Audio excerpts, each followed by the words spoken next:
But here we go.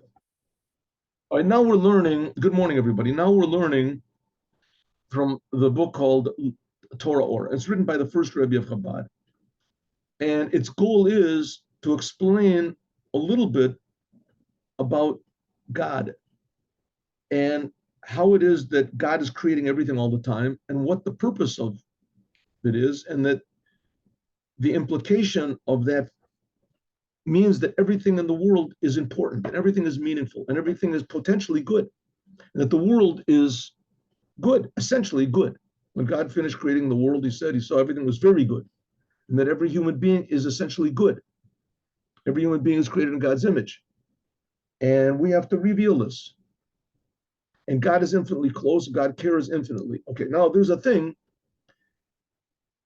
in Chassidut that's expressed very much, and this in some way separates the teachings of Chassidut, especially Chabad, from all of the other types of Judaism, all the other philosophies in Judaism, all the other ideas in Judaism, all the other axioms in Judaism about what is God, even religious, even Kabbalistic.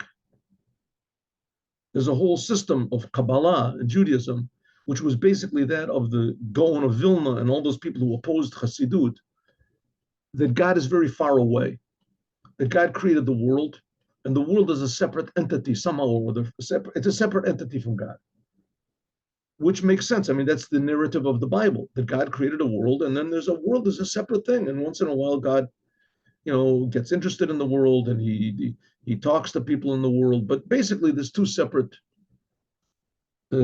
entities, if you want to call it. And God is like very, very spiritual, and the world is very, very physical, and never the twain shall meet, like they say. And that's what they are. But once in a while, God speaks to people. Once in a while, God comes and he does miracles in the world, and he speaks to people. Like I said, that's basically the narrative of the Bible. God created a world, and then he rested, right? Seventh day he rested, and he let the world sort of, he's made the laws of nature, and he let the thing go. And therefore, there's a lot of even rabbis, big rabbis, genuine religious rabbis that say that, the world was made in 7 trillion years or something. That what it says 7 days is not exactly, because God is far away. Okay. But Chassidut says, no, it's not so. No. That God, first of all, he created the world in exact 7 days. The 24 hours is a Kabbalistic principle.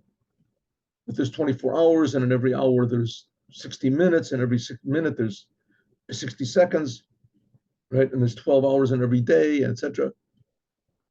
And then 12 hours in the day, 12 hours in the night. These are all Kabbalistic principles that were taken from, that are revealed anyway in the book called Sefer Yetzirah, the book of formation. So the world was, because God could have created the world in just one instant, the whole business, one instant. That's it. Let it go.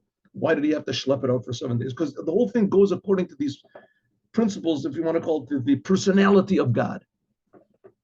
All right. So what is this personality of God? It's explained in books of Kabbalah to a certain degree, in Hasidut also, but that's not what we're dealing with now. Here we're dealing with something else. It's a thing called Hashgacha Pratit. Hashgacha Pratit means, let's translate each word individual. Pratit means individual, the details, and Hashgacha means that God observes. God observes every detail, but it really means much more than that. What it means is that every detail in the world is directed and how do you say, is felt and noticed by God, and the whole thing is a part of a huge plan of the whole entire universe. We're talking about the stars and the angels and everything. It's all one big unit, and every detail is attached to everything else. Every one little detail can have an influence on everything else. But the main thing is that God cares about everything, and he reacts. That's the point. God reacts. That's how God reacts to our prayers. He reacts to our, it says that God saw the pain of the Jews in Israel, and he reacted to it. He saw how the world was going bad, and he made a flood. He saw, but that's just in general, big ways. The fact is that every detail in the world is being created by God, is important to God, and has an effect on God. Okay, now that last part, that's a little bit problematic, because how can you make an effect on God? I mean, God is creating everything. Everything is basically made from nothing. It's like Donald Duck telling Walt Disney what to do. It doesn't make any sense. So the answer is yeah, you're right, it doesn't make any sense, but that's the fact. That's the fact. And now the Rebbe is going to explain a little bit about how this whole process works. In the end, it's not going to be that much more understandable, but at least we'll know how to approach it, and that it's approachable. Let's put it that way. It's approachable. Because we have to remember that just the basic idea that God creates everything from nothing in human life or society or science or whatever, it's like there's no such thing as nothing. Can't build nothing. There can't be such a thing as nothing. What do you mean nothing? How can there be nothing? Can't see. You see nothing? See that over there? What is that? That's nothing. Well, I don't see anything. Oh, see, that's it. It's just it doesn't make any sense. So with your eyes and your mind, you can't conceive of nothing. Eyes and mind can only contemplate things, a vacuum, a black hole, or something, right? And what is nothing? So that the world is being made from nothing all the time. In other words, what does it mean, nothing? It means that the world is a big miracle. Everything you see is a big miracle. It's being created by God all the time. And it seems to be very normal and natural. That's the way God is creating it. That's the way God is creating it. Now, this is faith. This is faith. There's absolutely no necessity, according to science or logic of any sort, that that's what's happening. That's maybe a little bit according to logic, a little bit. Because if we say that, the world was, there's two ways of looking at the world. Either something started it, or it was always here. Basically, the Rebbe brought this in one seal, basically the Greek way of looking at things, so it's going to be Hanukkah. The Greeks had great philosophers, tremendous, deep thinkers. And they concluded that the world didn't have a beginning. It just always was here. And that's sort of a little bit logical. I mean, let's take an example. If you take a rocket ship and you shoot it out into outer space, so when is it going to end? When will it end? Let's say it can go out infinitely. You shoot a beam of a laser beam or something like that, and nothing to stop it. It just goes out. So when's it going to stop? So there's a big wall over there. Well, the wall has to have a thickness, so it has to. So how's it going to go? So let's say it goes infinitely. So if there's infinite space, so maybe there's infinite time. Maybe could be. Or if so, that makes the universe unlike anything else in existence. But okay, could be. Or let's say the other way, that the world was created. So if it was created, what was it created from? Created from a big bang. Okay, where did the bang come from? Energy, the black hole, from this. Okay, where did those things come from? Where did energy come from? It came from spirit. Where did spirit come from? So we can sort of say, listen, it's as logical to say that God created it as that it was always here. But just to extrapolate God from what we see doesn't pan out. You can't. But to say that everything always was what we see, it just always was there. Okay, that's maybe a little bit logical. But maybe, could be. Okay, so the Jewish people say we got faith over here. And faith is that something inside of us tells us it's not so. The world is really not meaningless. The world really has a meaning. The world, there really is a God, and there really is absolute good. And there is something inside of us tells us. That something inside could also be our imagination. Could be. But Abraham came to tell everybody that it's true. It's reality. That's real reality. And he suffered terribly because of it. And the Jews are suffering today because of it. Because these people are evil and they don't want a good world. And that's why they take it out on the Jews. Even non-religious Jews. Like these people that were killed over there, they were non-religious Jews. They weren't religious Jews. And they take it out just because, but every Jew is holy, carries with him this message, whether he knows it, doesn't know it. And what is the message? The message is that God exists, God creates the world, God cares about the world, and God reacts to what we do. Everything is important to God. Okay, so it says, let's take it from here. Let's already go. God said, Erda, now I will go down. Sodom and Gomorrah. We see last week was also the thing with the Tower of Babel, right? And here we have Sodom and Amorah. Sodom and Amorah, and for some reason in English they call it Gomorrah. Sodom and Amorrah, there were places that were um, the sadistic, terribly awful, awesome, sadistic people, like the Hamas today. They just enjoy torturing people. They enjoy killing people. They enjoy. And so God said, I want to go down. Irdana, I want to go down and I want to see if the screams that they're, tza'akata, is the screams of the people that are being tortured, if it's so. God says, I will go down. Okay, so what does it mean God has to go down? We just finished saying that God creates everything. And that God is, everything is basically nothing. So, and God is creating it. So what does he have to go down for? He's creating everything else it is. So, but it says in the Bible, God says, I will go down and I will hear the cries that are coming up to me. So what's this up and down by God? How does this thing work?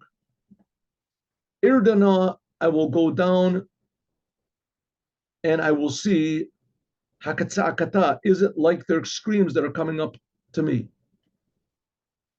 That's atzakata, the screams that's lashon nekeva, that's feminine. Became in haba, and also what it says, the screams that are coming, ba, second, that are coming up to me. So there's this up and down business. There we go. Excuse me 1 minute. Let me just adjust this to my. And also lavin, also to understand mahu, what does it mean? Irdana, I will go down. Irdana, lo shamayim mebit Hashem. Why does God have to go down? God looks down. He sees everything from heaven. Okay, we don't see God over here, so we say God is in heaven. God is in a spiritual level, but he sees everything, doesn't he? God sees it. What does he have to come down for? God has, what is this? Broke his glasses or something. He has to bring things close to him. What does he have to come down? Ach, Pirish, what does it mean? The screams that are going up from midat adin, from the aspect of severity. This is God's kingship. Din, which is called severity. Din de malchuta, the severity of the king, the judgment of the king is called severity, judgment. Okay, so God is creating the world, and in order to make the world, so God has to use a lot of severity, a lot of how do you say, articulation. We use the word. I use that word all the time. God has to, so to speak, limit himself, or limit his light, or limit his creative power, so that there can be a world. And the world is made, here we have laws of nature, things go according to an orderly fashion. So the world was made in a very limited and severe, according to very limited and severe and exact principles. That's the word for world is, in Hebrew, is olam, which has the 3 letters of being concealed, helem. It says that from the world there comes sometimes very severe things with dina rafio. God hides himself, and because God hides himself, so therefore the world can pretty much do whatever it wants to, and it goes against God, and that arouses what's called God's severity. Melech b'mishpat yamod aretz, says God with judgment, he arranges the world. This is what it means, the feminine. Haba, which comes, the erev hi ba'ah, Rachel ba'ah, comes up. And so the world is made, so to speak, from the feminine aspect. That's why God is always referred to in the Torah as masculine. not because there's some sort of hatred of women or something. What they call misogyny. The reason is because the giving aspect, that's the masculine aspect. And the receiving aspect, that's the feminine aspect. The receiving aspect is much less revealed, like Mother Earth. If the earth doesn't receive anything, then it dries up. It has, so to speak, nothing of its own. That's what's called severity, limitation, the earth. That's the feminine aspect. On the other hand, when the earth does receive, as it gives birth. But the masculine aspect, that's the giving aspect. That's the heavens are always masculine. Okay, so from going from below to above, that's this feminine aspect. From the feminine, the lowest aspect, from it goes up. God creates the world. There's a thing which we call prayer. God creates the world in a certain way, and that the world is lacking. And he wants us to pray, and through the prayers, God answers. It says that in the beginning of creation, you look over there, it says there was no rain because there was no man to work on the land and ask God for rain, that he needs something. And as soon as God created man, then rain began. So it says. So from this world, it's so low, but from it comes a request from below to above. That's coming. Let's explain this. So if so, we have this interreaction. The world cries out to God, and God comes down and answers. Let's explain this. First of all, we have to understand a shogar, which is common, the divrei chazal, in the words of the rabbis, galui v'yadua lifnei mi shesh omar b'hayolam. It is known and revealed before the one who spoke and created the world. In other words, everything is revealed in front of God. Galui v'yadua daika. It is revealed and it is known. It's already known. God doesn't have to do anything in order to know things. Everything is revealed in front of God already. Let me just put this in the middle over here. Sorry. Excuse me one moment. Oh.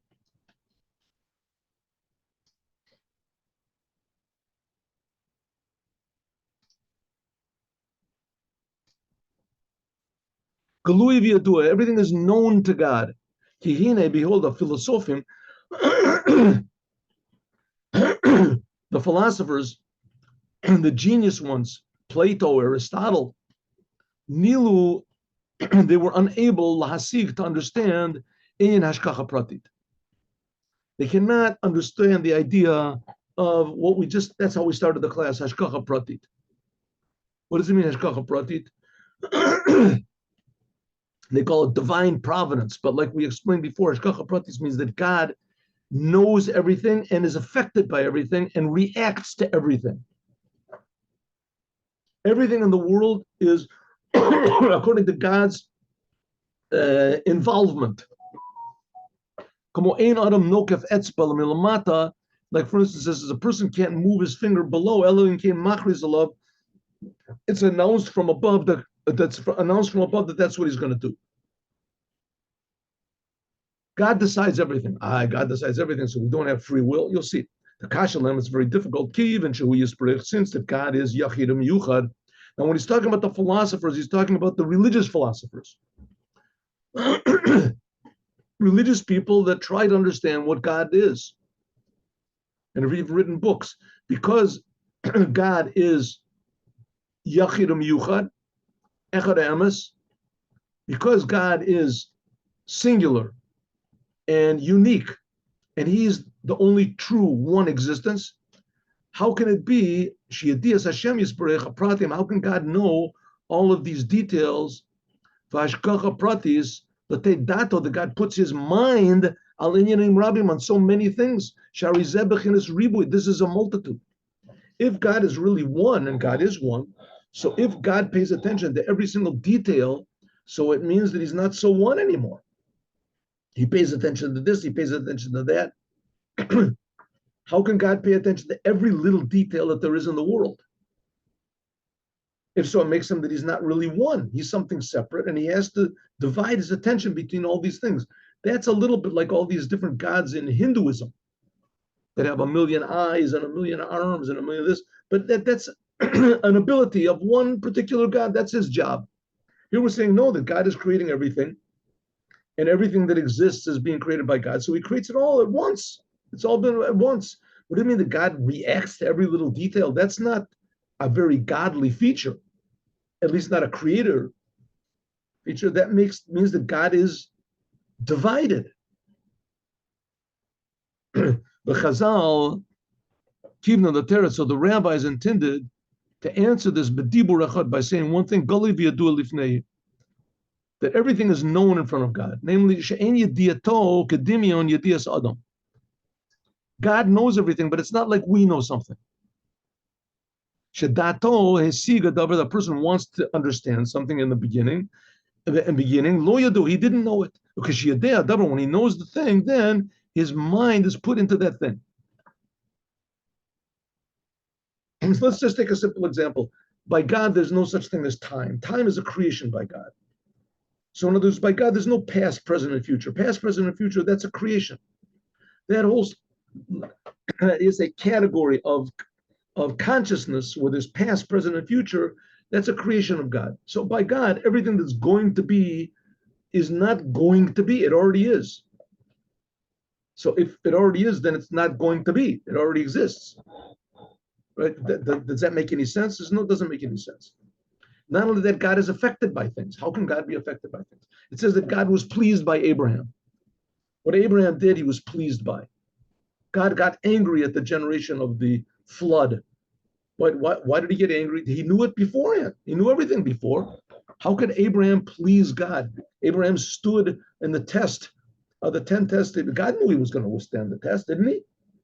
God does everything, knows everything. Past, present, and future are one by God. So how do you explain it?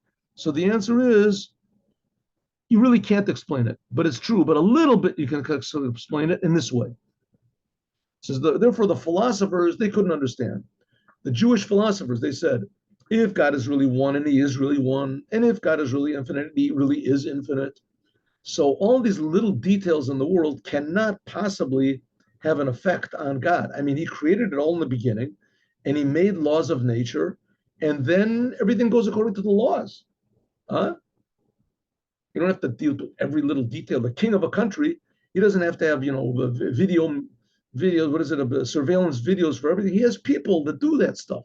So God has his angels and stuff like that. And then when something really important happens, so they let know to the king, your majesty, there's something really bad going on in, such and such a place. But we say, no, God personally, everything. God cares about everything. How can it possibly be? So it says, this is the thing which is impossible to understand. That's called hashgacha pratit. The Chazal Kivnu, what they wanted to do, they wanted to understand this by saying, how can there be all the details known to God? Because it's revealed and known before him. That God's knowledge is not like our knowledge. That when we know something, the thing before we know it, we didn't know it. And then after we know it, then the thing has been taken into our mind. It's not that way by God. Hari dato, God's awareness, melubeshet biyadiyazu, umachshava zu, shenoten dato, lasigo kodem, I'm sorry, we're back to a normal person. A normal person, he puts his mind to something, and before he knew something, it wasn't known to him. So it's a change. So people change. So God also changes.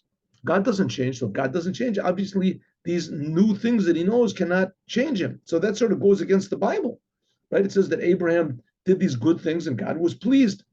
It says that Lot did bad things and that what was his name? Lavan did bad things and Asaph did bad things and Bilam did bad things and God was affected negatively, right? And God favors the Jews and he doesn't favor this. So that doesn't make any sense. It says the rabbis want to say like this, to point to you how, even though man is created in God's image, so it seems that God does have an image, but that's only one aspect of God. By a person, when he knows something, previously he didn't know it. It's a novelty. I've got a surprise for you, Daddy. You know what we bought for you? Here we are, a new hat. Before that, he didn't have the hat. He didn't know it was going to be built. The hat wasn't even built. The hat wasn't even made. It was no right. But God is not like that. By God is Masha'enki in Lamaila, which is not the case. By God, Yediato, the knowledge of God, Shiodea, that he knows all of the worlds of Prateim, Shadato, that his mind is actually enclosed and grasped by this thing, Ella al but it's like Galui v'Yadua. It's like the something is revealed and known. Shahakal Galui v'Yadua lefanov, everything is known in front of God.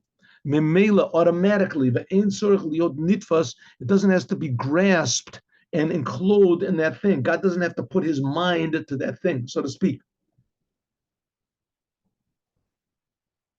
Let's take an example. God is enlivening and creating everything.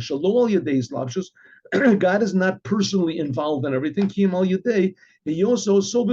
God surrounds everything. And because he surrounds everything, so therefore he's got the ability to create everything. And how does he create everything? By means of an aspect of his speech or whatever. How much more so that God knows everything. If God can create everything constantly, so for sure God can know everything. It's something like a person that a person feels that something is, he's got to feel a stone in his shoe. So he feels it, right? How does he feel it? When I have a stone in my shoe, why don't other people feel it? And because for another person to feel I have a stone in my shoe, the person has to say, listen, take off your shoe, maybe you have a stone, and then he can see it. Like there's people that, God forbid, people that have diabetes, so they have to check the bottoms of their feet because they lose sense. They don't have a feeling, so they have to look. But a normal person doesn't have to look because it's part of him. The same thing as the world is, so to speak, part of God. Let's not that can't get too anthropomorphic in this thing, but that's the world is so even since everything is automatically known to God, it's not relevant. The question that doesn't that make God a multitude? That's only by us. That he can only know a thing by means of putting his mind and his thoughts to be put into that thing. So let's say like a person says, hey, I got a stone in my shoe and I got a mosquito bite in my arm. And it's a little bit cold and wow, how does he know so many things? It's amazing. It's just part of me. I know these things, of course, it's no big problem. I know it automatically. Like I told the story, there was a story anyway that a big conductor, he was listening to a symphony of his that they were performing somewhere in a distant place in another country. He couldn't make it there. And afterwards, he was asked, how did you like it? He said, it was very nice, but the second violin wasn't there. And he heard it. Somebody asked him, was that true? They called up the conductor in that faraway place and they said, yeah, it's true that the second violin didn't come. In other words, it was so unified with him that automatically he knew it. He didn't even have to think about it. It was an automatic thing. The same thing is by God, somehow or other, automatically God knows everything. That's what it means. My thoughts are not like your thoughts. If God is creating everything, which that certainly no human being can do, so it means that it's not that hard to believe. If you're believing that God creates everything, it's not so hard to believe that God also knows what's going on and he also reacts. Now, the reacting is going to be a little bit more difficult. We'll see. Everything is known in front of God. So as a person, if you really think about it, maybe you can understand this in a very fine way, and not everyone can understand this, and we're in the last category over here, at least I can understand it. But in a little way, you can understand. Now, what's going on? We believe God creates everything, and if God creates everything, so it means he cares about everything. He cares about every bug and every ant, and what did God care about every protozoa? What do you care about that for? And protozoas are pretty complicated. I mean, I'm not a big biologist, but they have their digestive system and their circulatory system, and they have some sort of a nervous system, and reproductive system. For sure. So those are things pretty complicated. Now, who knows how many protozoas there are in the world? And God is creating all of them, each an individual one, right? And there's all the interactions between them, and so that's just in the what do you the sub in the microscopic world, in the regular normal world, how much diversity there is, and that's just in this world. What about all the other worlds? There's all the Mars and who knows what's going on over there. They also, even if there's not people there, but there certainly is atoms there, and there's grains of sand or whatever there is over there. So and that's just a small planet. They got all these nebulae and solar systems and and what is it, cosmos, and God is creating the whole business all the time. So if that is possible, so it's also possible that God knows automatically what's going on. Okay, Hine, Kasiv, it is written in the Zechariah, the prophecy of Zechariah, Shiva Elu, these seven Eine Hashem are the eyes of God. Mishotatim b'kol haaretz, that they how to say scour, there was a word, skewer, that they survey the whole world. Because even it says, Ki Hashem, Einav, the eyes of God, Mishotatot b'kol haaretz. It says that God surveys the world. This is masculine, Mishotatim. And it says that God's eyes, they survey the whole world, feminine, Mishotatot. And we have to understand the inyan Mishotatim and Mishotatot, that it says that God makes a masculine surveillance of the world and a feminine surveillance of the world. Much of this seems to imply that God seems to be that he has to actually make an effort and to examine things al yedei riazu, by means of this vision. This is, so to speak, God is removing his mind from one thing and putting it on another, or at least taking his mind off of nothing and concentrating on one thing. B'davar hanira v'yadua, putting his mind onto a thing which he sees and knows. This seems to be the opposite of what we said, galui v'yadua. On one hand, it says that God, everything is automatically known to God. Automatically. Like I said, a person knows automatically if his toe hurts. So the whole universe and all being, God automatically knows it. On the other hand, we see that no, God does not automatically know it. It says that the eyes of God are surveying the whole world. And there's two types of surveillance. There's what's called a masculine surveillance and a feminine surveillance. What that means, who knows? We'll see. That in the 10 aspects of God, there's lights and vessels. This aspect of Chesed and Gevura, that's the vessel of the or, but the light, the lav mikol inon midos kol iu kolal. That God is the light which is inside of these vessels is no aspect of God at all. Okay, explanation. What's the message of the Jews to the world? Like we say, God creates the world, God cares. All right, now we got a bit of a question over here. How are we supposed to imagine this? You have to have some sort of an imagination in your mind. When we're praying to God, who are you praying to? What are you praying to? You're praying to a big man sitting up in the sky. Is that what you're praying to? That's not exactly the message of Judaism. Everybody can think of that. That's no big deal. I mean, you believe in God. That's also nice, religious. What's the message of Judaism? The message of Judaism is that God creates everything and God cares. God creates everything that there is in the world. Fourth of the 10 Commandments. 6 days God created the heavens and the earth. The seventh day he rested. God creates everything. On the other hand, all the other of the 10 Commandments, it shows that God cares. Honor your mother and father. God cares. He wants there to be a family, and he wants you to honor your parents. And God is saying, it matters to me. I care about it. God says, I took you out of Egypt. That's the first of the 10 Commandments. I took you out of Egypt. I'm giving you the Torah. I care about you.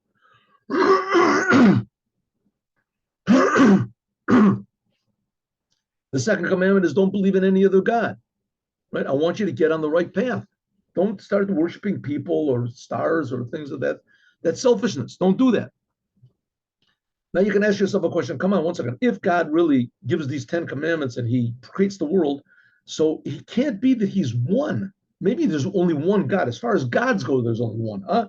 That's what it means. It's no. It's not what it means. It means that there's nothing except for God.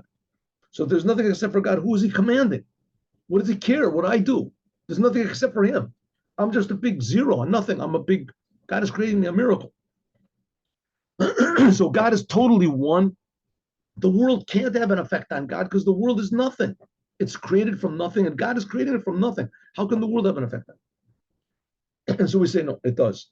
One of the major facts of Judaism is that God did take us out of Egypt, and God does care about the world, and he cares about every non-Jew, and he cares about every animal, and he cares about every tree, and every plant, and every rock, and every mineral. God cares.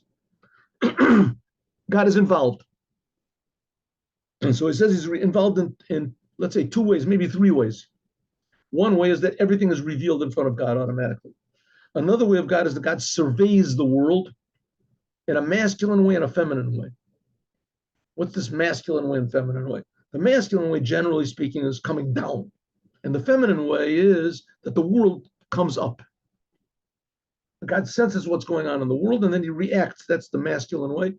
Okay, let's see. So let's explain this in Kabbalistic terms.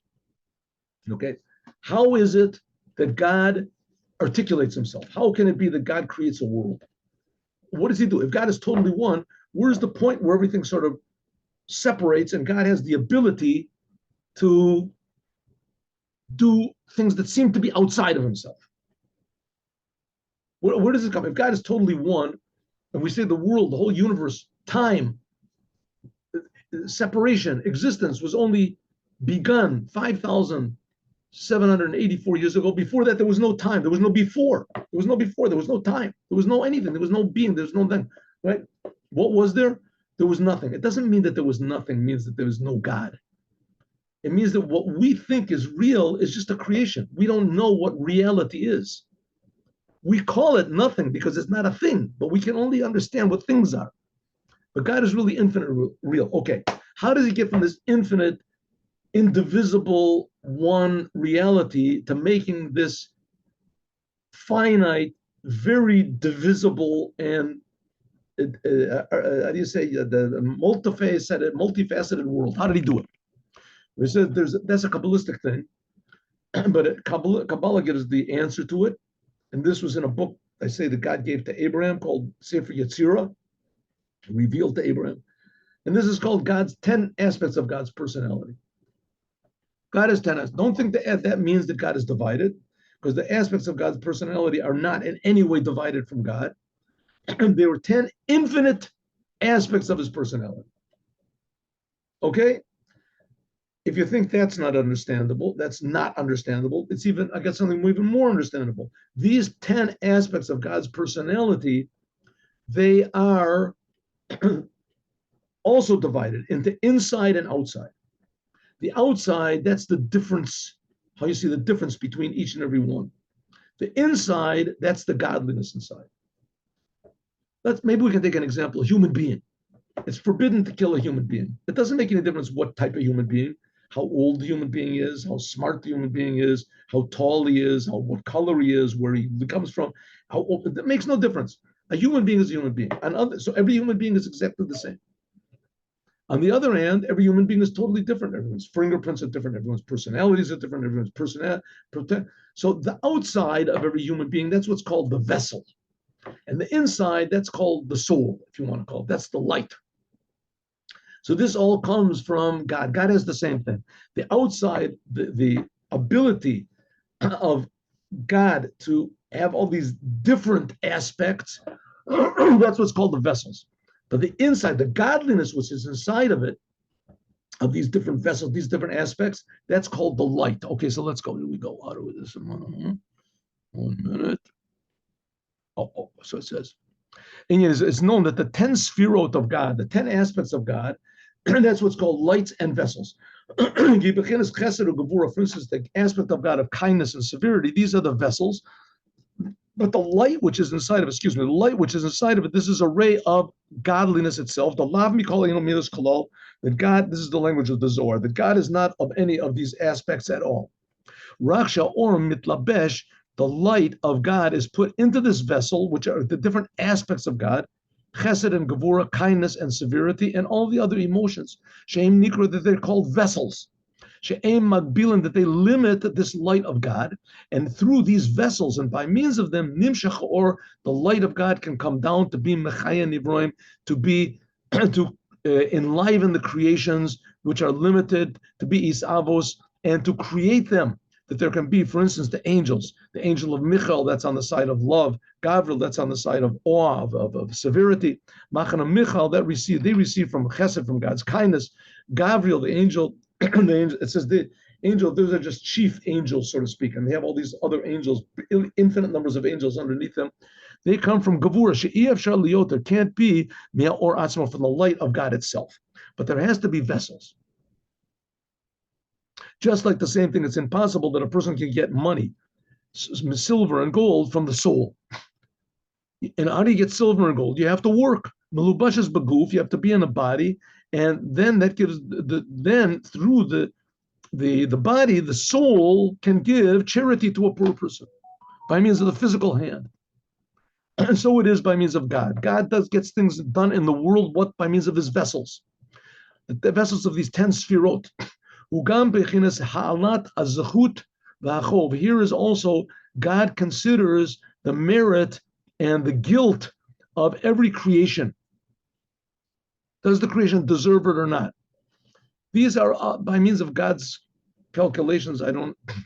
When a person does a sin, is he makes a bad force, an accuser. Nasa pagam, there is made a blemish, v'ketem, and a stain, ba'oto malach, and that angel which is supposed to protect him. There's angels that receive from this aspect, and there's some that receive from others, like it says, malach, machol, v'gabriel, etc. And this angel elevates the thing, lamalach gavoa, to an angel which is higher than it, until it reaches what's called the vessels of Ein Sof, and malchus of Atzilut, which is in Bria Yitzir and Asiyah. Let's just take a simple example, right? I want to do someone a favor. I want to give a poor person a $10 bill. So I give the person a $10 bill, and he's very happy. Who gave the money? I gave the money. It's not so simple. Not so quick. You didn't give the money. Your hand gave the money. All right, no, my hand gave the money, but my hand is connected to me. It's not so simple. Your hand that's the skin. The skin is connected to ligaments that pulls bones. Bones. Skin is connected to bones. The bones, that's what's giving us the bones. Okay, skin and the bones. What are you talking about? I'm giving it. It's not so simple. The bones are connected to muscles and ligaments. And the muscles and ligaments, they're connected to the nervous system, but not the whole nervous system, just those little nerves that come from your spine.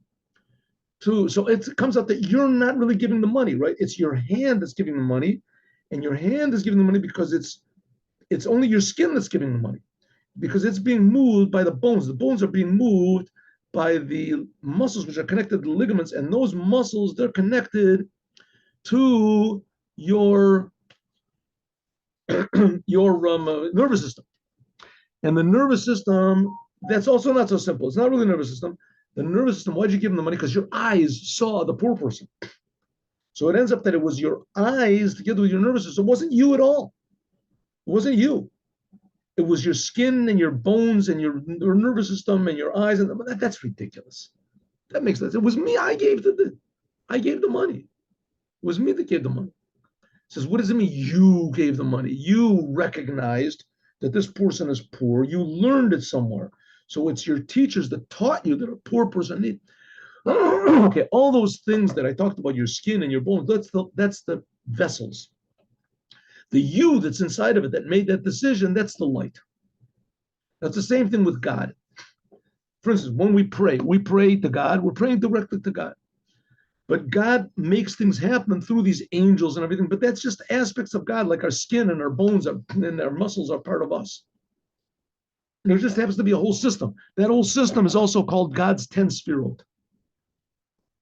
The nimsa, so it comes out that by means of these vessels, that the light of Ein Sof comes that's enclosed in these 10 sfirot.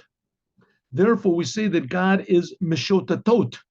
This is the feminine aspect, these vessels that God senses what's going on in the world and interacts with the world. That's called feminine surveillance of the world. And this we're going to continue tomorrow.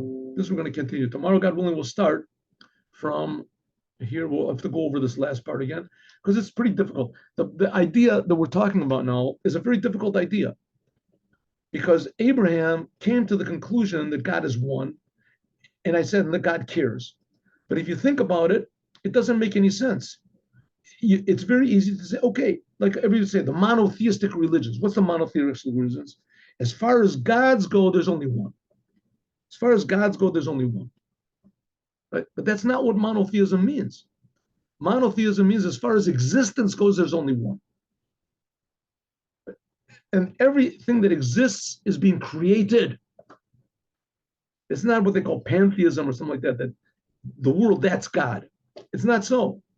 The world is a creation and is being created constantly. That's monotheism. There's only one creator and he creates everything all the time. There is no other existence except for him. You say, okay, if so, you got a lot of big problems. I mean, if you say that God is sitting like the Wizard of Oz behind all these, veils and things like that, and he controls the world, that's a little bit understandable. There's a big God and there's a little us.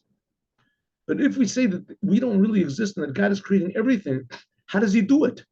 How in the world why would he care? Why would he care about it? How is everything affected? So he says that because part of the, want to call it the nature of God is that there's 10 sfirot. There's 10 aspects of God. That's it's a package deal, so to speak. That's part of the identity of God's oneness is that there's 10 aspects of godliness, and nevertheless, it doesn't mean that God is divided into 10 in any way. How are we going to explain this? We'll explain it a little bit more, God willing, tomorrow. But that's the whole idea of what Abraham wanted to reveal in the world. And that's the job of the Jewish people, to reveal that God cares, the world is good, and that every person is important. As we'll talk about more, God willing, tomorrow.